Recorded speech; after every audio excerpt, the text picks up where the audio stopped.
السلام علیکم محترم سامعین، آج ہم بات کریں گے حضرت ایوب علیہ السلام کے بارے میں۔ حضرت ایوب علیہ السلام بے پناہ سرمایہ کے مالک تھے۔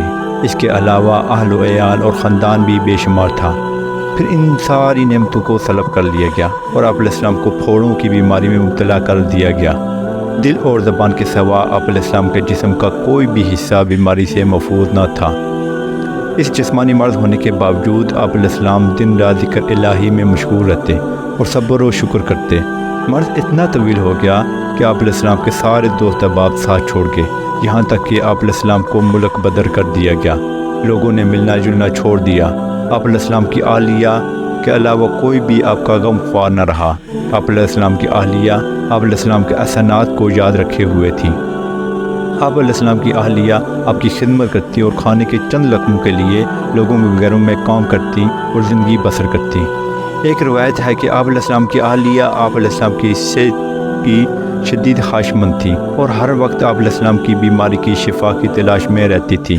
شیطان نے ان کی کمزوری سے فائدہ اٹھا کر انہیں شفا کا ایک شرکیہ عمل بتایا۔ انہوں نے آپ علیہ السلام کو وہ عمل بتایا جس پر آپ علیہ السلام غصہ ہوئے اور کہا کہ وہ شیطان تھا اور تم شیطان کی باتوں میں کیوں آ گئیں، اور ساتھ ہی قسم اٹھا لی کہ اگر اللہ تعالیٰ نے مجھے شفا دی تو میں آپ کو 100 کوڑے ماروں گا۔ اس وقت آپ علیہ السلام نے دعا کی، اے اللہ مجھے تکلیف دہ بیماری لگ گئی ہے، آپ سب سے زیادہ رحم کرنے والے ہیں۔ پھر کہا، اے اللہ بے شک شیطان نے مجھے سخت تکلیف اور پریشانی میں مبتلا کر دیا ہے۔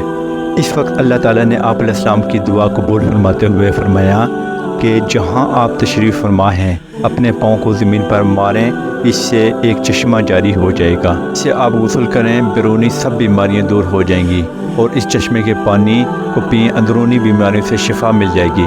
چنانچہ حضرت ایوب علیہ السلام نے ایسا ہی کیا۔ اللہ تعالیٰ نے آپ کو صحت کاملہ عطا فرمائی۔ فرمان الہی ہے، چنانچہ ہم نے ان کی دعا سن لی اور ان کی بیماری دور کر دی۔ حضرت ایوب علیہ السلام سخت بیماری کی حالت میں بھی رب کی عبادت میں کمی نہیں کی اور مصائب اور بیماریوں پر بڑے صبر کا مظاہرہ کیا۔ اللہ تعالیٰ نے آپ علیہ السلام کے صبر کی تعریف کی اور آپ علیہ السلام کے تمام مصائب دور فرمائے، اور اس کے ساتھ ساتھ آپ کو خاندان اور مال و دولت سے بھی نوازا، اور آپ علیہ السلام کے وقوع کو بھی آنے والوں کے لیے نصیب بنا دیا۔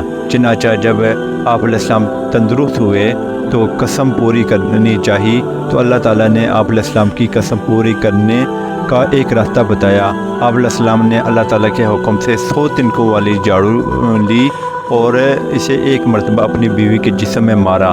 اللہ تعالیٰ نے آپ علیہ السلام کی قسم پوری کر لی اور آپ علیہ السلام کی اہلیہ کو سخت سزا سے بچا دیا۔